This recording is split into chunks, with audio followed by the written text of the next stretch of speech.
Hello everyone, welcome to law diary. Friends, आज से हम अपने चैनल पे मोहम्मदन लॉ पे यानी कि मुस्लिम लॉ पे एक सीरीज़ शुरू करने जा रहे हैं। तो ये सीरीज़ काफ़ी इम्पॉर्टेंट होने वाली है। अगर आप एक लॉ स्टूडेंट हैं, अगर आप जुडिशरी की प्रिपरेशन कर रहे हैं तो ये सीरीज़ आपके लिए काफ़ी हेल्पफुल होगी। तो आज का टॉपिक होगा historical background of Muslim law.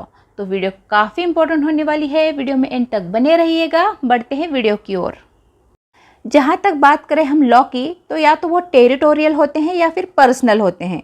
Territorial law means जो लॉ जो कि एक पर्टिकुलर टेरिटरी पे एप्लीकेबल होंगे उसे हम टेरिटोरियल लॉ कहते हैं। तो इस टेरिटरी में कोई भी कम्युनिटी का व्यक्ति रह रहा हो तो उस पर वो लॉज एप्लीकेबल होंगे, जैसे कि हमारा इंडियन पेनल कोड या फिर इंडियन कॉन्ट्रैक्ट एक्ट। ये सब एग्जाम्पल हैं टेरिटोरियल लॉज के। यानी कि इंडिया में जो भी कम्युनिटी के लोग रह रहे हैं उनके ऊपर ये टेरिटोरियल लॉ एप्लीकेबल होंगे, जैसे कि Indian penal code and Indian contract act. तो आइए देखते हैं पर्सनल लॉज क्या होते हैं। पर्सनल लॉ यानी वो लॉ जो पर्टिकुलर रिलीजियस कम्युनिटी पे एप्लीकेबल होता है, उसे पर्सनल लॉ कहते हैं। जैसे कि हिंदू लॉज और मुस्लिम law. Hindu law Hindu community पे हिंदू रिलीजियस कम्युनिटी पे एप्लीकेबल होते हैं और मुस्लिम लॉज मुस्लिम कम्युनिटी पे एप्लीकेबल होते हैं। मुस्लिम लॉ जो है वो फैमिली लॉ का ही एक पार्ट है जो कि मुस्लिम्स पे एप्लीकेबल होता है। बात करते हैं मुस्लिम लॉ के इंट्रोडक्शन की, तो मुस्लिम लॉ एक डिवाइन लॉ है। जैसे कि बाकी लॉ मैनमेड है, वैसे इसे लेजिस्लेचर्स ने नहीं बनाया है। वो कुरान में है और वो डायरेक्ट गॉड के थ्रू आया हुआ है। इस्लाम में एक ही गॉड का कॉन्सेप्ट है, concept of oneness of God, यानी इस्लाम में एक ही गॉड है जो है अल्लाह। प्रॉफिट मोहम्मद जो है वो लास्ट प्रॉफिट हैं इस्लाम के। इसके बाद कोई प्रॉफिट नहीं आया है, उनके बाद कोई भी प्रॉफिट इस्लाम में नहीं आया है। Quran is the only reliable book of Allah.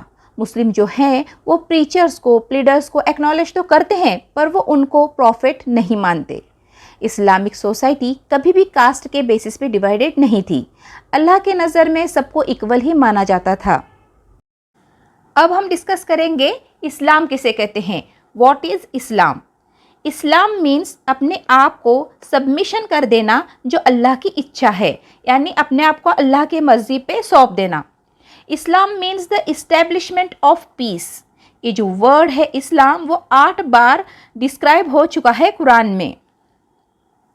Object of this इस्लाम यानी इस्लाम का ऑब्जेक्ट क्या है, अपने आप को अल्लाह की मर्ज़ी पे सबमिट कर देना और सही पाथ पे चलना जो अल्लाह ने हमारे लिए बनाया है। यही इस्लाम धर्म का एक मेन ऑब्जेक्ट है।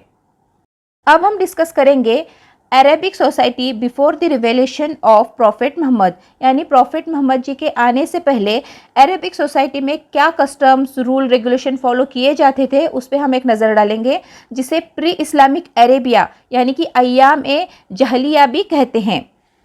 इसमें हम देखेंगे कि प्रॉफिट मोहम्मद जी के आने से पहले क्या वहाँ की सोसाइटी कोई मुस्लिम लॉ को फॉलो करती थी या नहीं।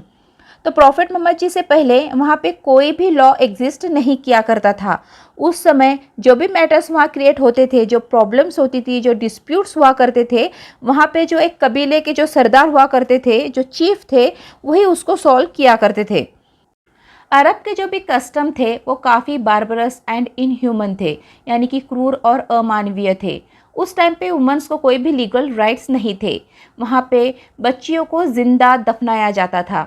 शादी के बाद उनके हस्बैंड ही उनके ऊपर मास्टर या फिर लॉर्ड की तरह रूल किया करते थे।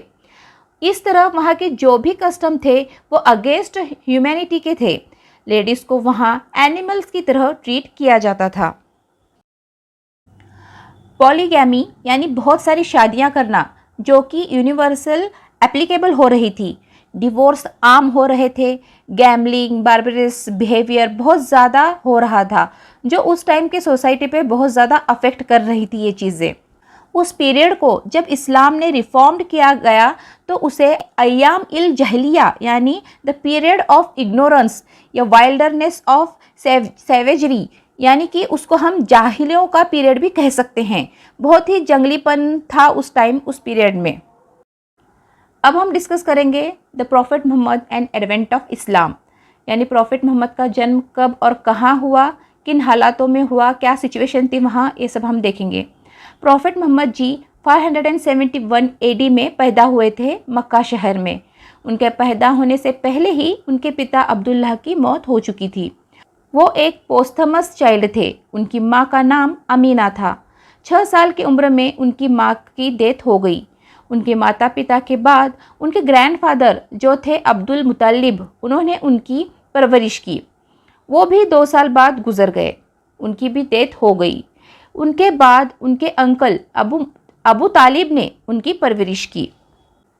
उनकी पहली वाइफ का नाम खतीजा था और तीसरी वाइफ का नाम आयशा था, जो डॉटर थी अबू बकर की, जो उस टाइम के खलीफा थे। उनकी बेटी बीवी फातिमा की शादी हज़रत अली से हुई थी। After the age of 25 years, he spent much of his time in cave named हिरा।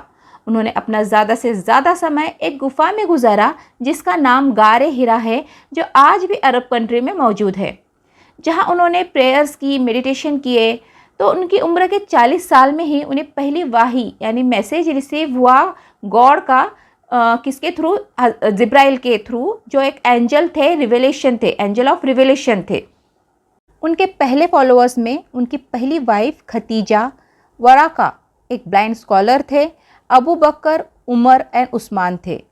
तो प्रॉफिट मोहम्मद को अपोजिशन करने वाले लोग तो बहुत मिले। उनको ह्यूमिलेट किया गया, उनको अब्यूज़ किया गया, उनको ड्रैग किया गया, इतना सताया गया कि जिस वजह से वो अपने फॉलोअर्स के साथ मक्का से मदीना चले गए 622 में, 622 AD में, जिसको हिजरा बोलते हैं। It considered a start of new era of Arabia. हिजरा का मतलब होता है माइग्रेशन। उनके फॉलोअर्स के ग्रुप को उम्मा कहते हैं। इसके बाद बहुत सी इस्लामिक वॉर्स भी हुए थे जिनके अपोजर्स के साथ, जिसमें प्रॉफिट मोहम्मद जी की जीत हुई और उनके उम्र के 63 ईयर्स तक उन्होंने अरेबिया पे अपना रूल किया था। तो दोस्तों, ये था हिस्टोरिकल बैकग्राउंड ऑफ इस्लाम। आज की वीडियो में हमने देखा टेरिटोरियल लॉ किसे कहते हैं, पर्सनल लॉ किसे कहते हैं, इस्लाम क्या है, the meaning of Islam, historical background of Islam. ये देखा जब मोहम्मद के जन्म से पहले अरब कंट्री की क्या स्थिति थी, मोहम्मद प्रॉफिट का जन्म कहाँ हुआ, कब और कैसे हुआ, क्या परिस्थिति थी उनके जन्म के बाद। ये सब टॉपिक हमने कवर किया इस वीडियो में। नेक्स्ट वीडियो में हम डिस्कस करने वाले हैं the origin and the development of Islam. तब तक के लिए stay happy, stay healthy, bye bye.